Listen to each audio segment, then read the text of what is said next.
जब पहली बार अपनी बेटी को गोद में उठाया तो दुनिया का सबसे मजबूत इंसान एक पल में सबसे कमजोर बन गया। जब नर्म सी उंगलियों ने उसका अंगूठा पकड़ा, उसी समय से उसके जीने की वजह सिर्फ उसकी बेटी बन गई थी।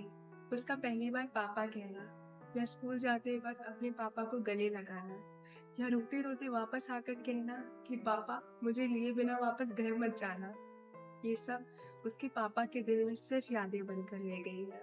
फिर आई शादी की बारी, जब उसने अपने हाथों से उसे डोली में बिठाया था। होठों पर मुस्कान, मगर आंखों में आंसू छुपाया था।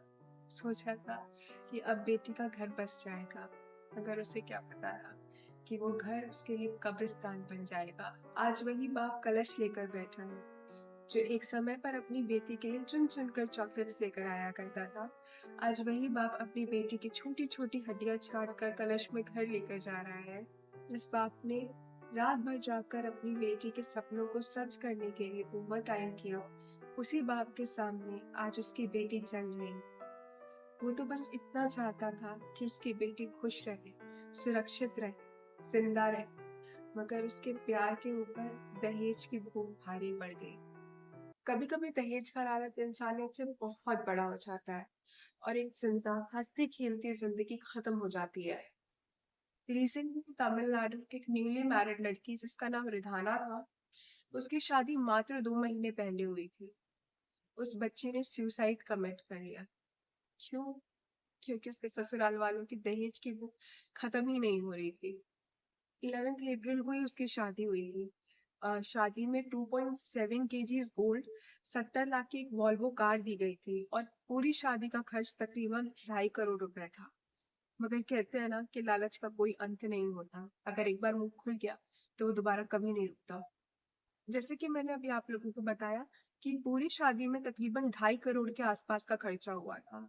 उसके माँ बाप ने सोचा था कि अब बेटी खुश रहेगी, but little did they knew कि 2.5 करोड़ में उन्होंने अपनी बेटी की खुशियां नहीं, बल्कि उसके लिए चिता खरीदी है। शादी के कुछ दिन बाद से ही उसके इन लॉज ने उसको मेंटल टॉर्चर करना शुरू कर दिया था। मगर हद तो तब हो गई जब उसके हस्बैंड ने उसको फिजिकल टॉर्चर करना शुरू कर दिया। इन सब टॉर्चर से परेशान होकर वो 20 दिन के अंदर ही अपने मायके वापस आ गई, ये सोचकर कि उसके माँ बाप तो उसको समझेंगे, उसकी हेल्प करेंगे। मगर like most of the Indian parents, उन्होंने भी अपनी बेटी की सिक्योरिटी से ऊपर सोसाइटी को रखा और अपनी बेटी को वापस भेज दिया, ये बोलकर कि बेटी एडजस्ट करना सीखो, एडजस्ट करने से ही रिश्ते निभेंगे। एडजस्ट।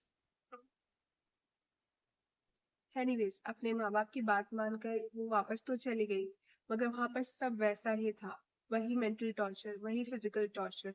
उसे बार बार ताना मारा जाता था कि कैसा परिवार है तुम्हारा, हमारे यहाँ तो दामाद को 100-100 करोड़ रुपए दिए जाते हैं और तुम्हारे घर वालों ने तो जितना मांगा था उतना गोल्ड भी नहीं दिया।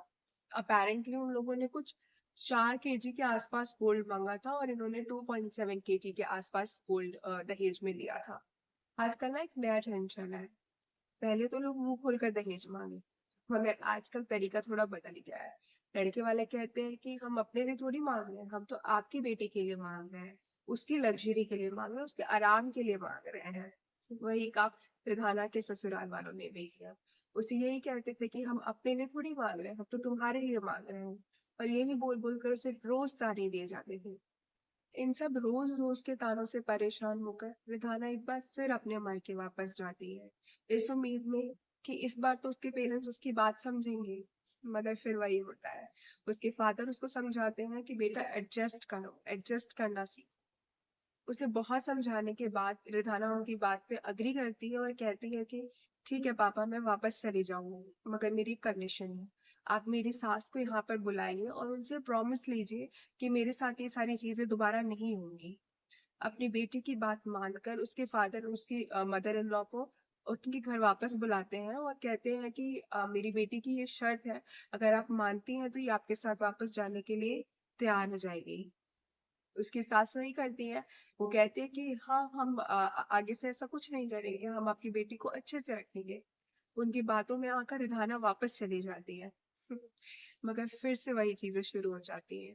1-2 दिन का इंतजार भी नहीं होता है, जैसे वो वहां जाती है फिर से वही सारी चीजें शुरू हो जाती हैं।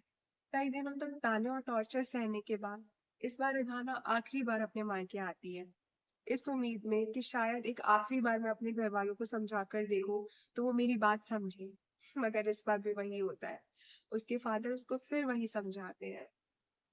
मगर इस बार उन्होंने इतना किया कि उसको कुछ दिन उन्होंने अपने घर में रहने की परमिशन दे दी। उन्होंने सोचा कि थोड़े दिन यहाँ पे रहेगी, इसका दिमाग ठंडा होगा, शांत होगा, तो फिर वो चीजों को समझेगी। अपने मायके में रहने के छठे दिन, यानी कि छठे दिन की सुबह, वो अपने घर वालों से ये कहती है कि मैं मंदिर जा रही हूँ क्योंकि मुझे बहुत एंग्जाइटी हो रही है। तो वो अपना कार लेती है और मंदिर चली जाती है। वहां मंदिर के पास उसने कार पार्क की और कार में ही बैठकर उसने पॉइजन पी लिया। जब पॉइजन का असर बॉडी में होना शुरू हुआ तो उसने 7 वॉइस नोट्स अपने फादर को सेंड किए, जिसमें उसने रोते रोते अपने पिता को एक आखिरी बार अपने दिल का हाल बताया। उस वॉइस नोट में उसने अपने पापा से कहा कि पापा, आप और मम्मी मेरी जिंदगी है, मैं आप लोगों से बहुत प्यार करती हूँ, मगर अब मुझसे एडजस्ट नहीं होता और मैं एडजस्ट नहीं कर सकती, मुझसे नहीं बर्दाश्त हो रहा और इसीलिए मैं अपनी लाइफ खत्म कर रही हूँ। मैं जानती हूँ कि आप लोग मुझे देखकर बहुत परेशान होते हो, आप लोग दिखाते नहीं हो, लेकिन मैं समझती हूँ कि आप लोग मेरी सिचुएशन को देखकर बहुत परेशान होते हो और मैं आप लोगों को और परेशान नहीं करना चाहती हूँ। ये वॉइस नोट रिकॉर्ड करने के बाद कार में ही बैठे बैठे उसने अपना दम तोड़ दिया। रिधाना के पेरेंट्स की कंप्लेंट के बाद रिधाना के हस्बैंड और उसके फादर इन लॉ और मदर इन लॉ को पुलिस ने अरेस्ट कर लिया है। अब इन्वेस्टिगेशन और ट्रायल तो अपने टाइम से चलेगा, मगर सोचने वाली बात यह है कि आखिर ये जो सब कुछ हुआ है उसका असली जिम्मेदार है कौन?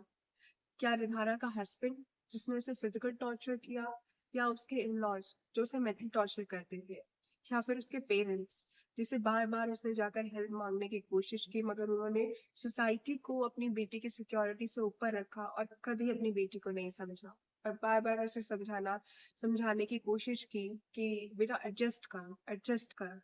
केस से हमारे लिए सबसे इम्पोर्टेंट समझने वाली बात यह है कि हम एज अ पेरेंट्स अपने बच्चों की खुशियों को खरीद नहीं सकते हैं। एक बार अगर किसी ने अपना मुंह आपके सामने खोल दिया है ना, तो याद रखिएगा कि वो मुंह कभी दोबारा बंद नहीं होगा, क्योंकि लालच का कोई अंत नहीं होता है। हमें as a society and most importantly as parents ये समझने की जरूरत है कि बेटी की शादी कर देना मतलब उससे रिश्ते खत्म कर देना नहीं होता है।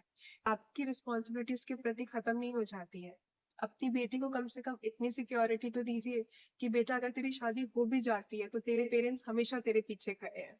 अगर कोई भी दिक्कत हो तो अपने पेरेंट्स को हमेशा अपने साथ पाना, ताकि कोई भी बेटी ऐसे टॉक्सिक रिलेशनशिप से निकलने से पहले 2 बार ना सोचे और ऐसा कोई स्टेप ना ले कि वापस लाना नामुमकिन हो जाए।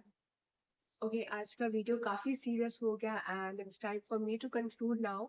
बट ये वीडियो को खत्म करने से पहले मैं एक लास्ट चीज है ना, जितने लड़के हैं उनके पेरेंट्स से कहना चाहती हूँ कि किसी के सामने ना भीख का हाथ फैलाने से बेहतर है कि आप अपने बेटे को इतना रिस्पॉन्सिबल बनाए कि उसको बिकने की जरूरत ना पड़े और आपको उसे बेचने की जरूरत ना पड़े। क्योंकि किसी दिन अगर आपकी बहू ने उठकर उलटकर बोल दिया कि आपका सामान मेरे पापा ने इतने में खरीदा है, या जिस फ्रिज से आप ठंडा पानी पी रहे हैं वो फ्रिज मेरे पापा का खरीदा हुआ है, या जिस कार में आप घूम रहे हैं वो कार मेरे पापा ने आपको खरीद के दी है, तो सोचिए क्या इज्जत रह जाएगी आपकी और आपके सामान, सॉरी, आपके बेटे की। Think about it.